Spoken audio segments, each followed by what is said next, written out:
minsan ang pinakasimpleng paalala pa ang pinakamahirap gawin. Be kind, be understanding. Ang dali niyang pakinggan, parang 2 linya lang, pero kapag dinala mo na sa totoong buhay, dun mo marirealize, hindi pala siya ganun kasimple. Kasi to be kind, kailangan mong piliin maging mabait kahit pagod ka na, kahit bad trip ka, kahit hindi ka naiintindihan ng kausap mo. At to be understanding, ibig sabihin nun, handa kang makinig. Kahit hindi ka sang-ayon, kahit hindi mo agad gets kung bakit ganun sila mag-isip o kumilos.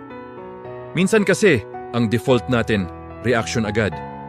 May nagsabi ng hindi maganda, sagot agad. May nagkamali, husga agad. May hindi sumunod sa gusto natin, inis agad.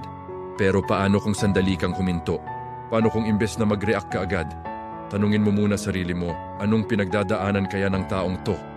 Kasi hindi mo alam, yung taong nakausap mo kanina na parang masungit, baka galing lang sa isang mahirap na araw.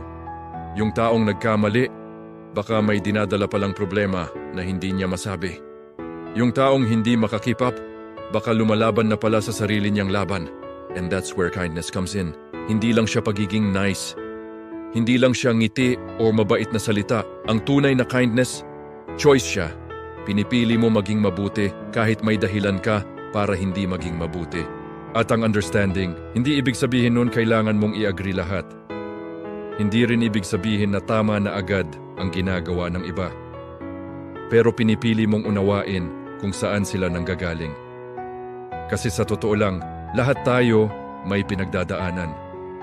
Lahat tayo may kwento na hindi nakikita ng ibang tao. At kung iisipin mo, ilang beses ka na bang nagkamali? Ilang beses ka na bang umasa na sana may umintindi sa'yo? Sana may nagbigay sa'yo ng chance? Sana may nagpakita ng konting kindness? Diba? So bakit hindi natin ibigay sa iba yung hinahanap din natin?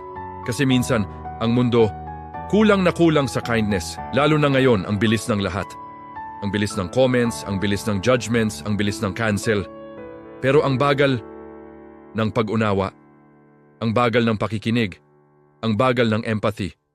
Kaya imagine mo kung bawat isa sa atin magdadagdag lang ng konting kindness sa araw-araw. Simpleng pagbati, simpleng pagngiti, simpleng pag-intindi. Maliit lang siya sa paningin mo. Pero baka para sa ibang tao, yun na ang naging dahilan kung bakit gumaan ang araw nila. May mga pagkakataon din na mahirap maging kind, lalo na kapag nasaktan ka na, kapag napagod ka na umintindi, kapag pakiramdam mo, ikaw na lang lagi ang nagbibigay. At totoo naman, hindi mo kailangang ubusin ang sarili mo para sa iba. Hindi mo kailangang hayaan na maabuso ka. Pero kahit ganon, pwede ka pa ring maging mabait kahit may boundaries ka, pwede ka pa ring umintindi kahit hindi ka pumapayag. Kindness doesn't mean weakness. Understanding doesn't mean tolerance of wrong. Ibig sabihin lang nito, pinipili mong manatiling tao kahit may dahilan ka para maging malamig. Kasi ang totoo, mas madali magalit, mas madali manghusga, mas madali magsalita ng masasakit na salita. Pero ang maging mabait, ang umintindi, kailangan nun ng lakas. At yun ang klase ng lakas na bihira ngayon. So next time na may makasalubong kang tao na medyo off ang mood, try mo lang. Kahit konting kindness, kahit konting patience. Next time na may hindi ka agad maintindihan, huminga ka muna, makinig ka muna, intindihin mo muna bago ka mag-decide. Kasi hindi mo mababago ang buong mundo overnight. Pero pwede mong baguhin kung paano ka magre-respond sa mundo. At minsan, yun na ang simula. Ang simpleng be kind, be understanding. Pwedeng maging ripple effect, pwedeng kumalat. Pwedeng makaapekto sa mas maraming tao kaysa sa iniisip mo. Kasi ang kindness, nakakahawa. At ang understanding, nakakapagpagaan ng puso. So sa araw na to, subukan mo lang. Hindi kailangan perfect, hindi kailangan grand gesture. Simple lang, be kind, be understanding. At tingnan mo kung paano unti-unting magbabago, hindi lang ang paligid mo, kundi pati ikaw.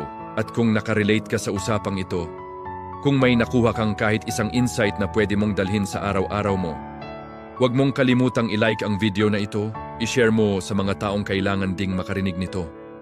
At mag-subscribe ka para sa mas marami pang ganitong kwentuhan. Kasi dito, sabay-sabay tayong natututo, sabay-sabay tayong lumalago. Salamat sa pakikinig at lagi mong tandaan, sa mundong magulo, ang pagiging mabait at maunawain, hindi kahinaan. Isa itong lakas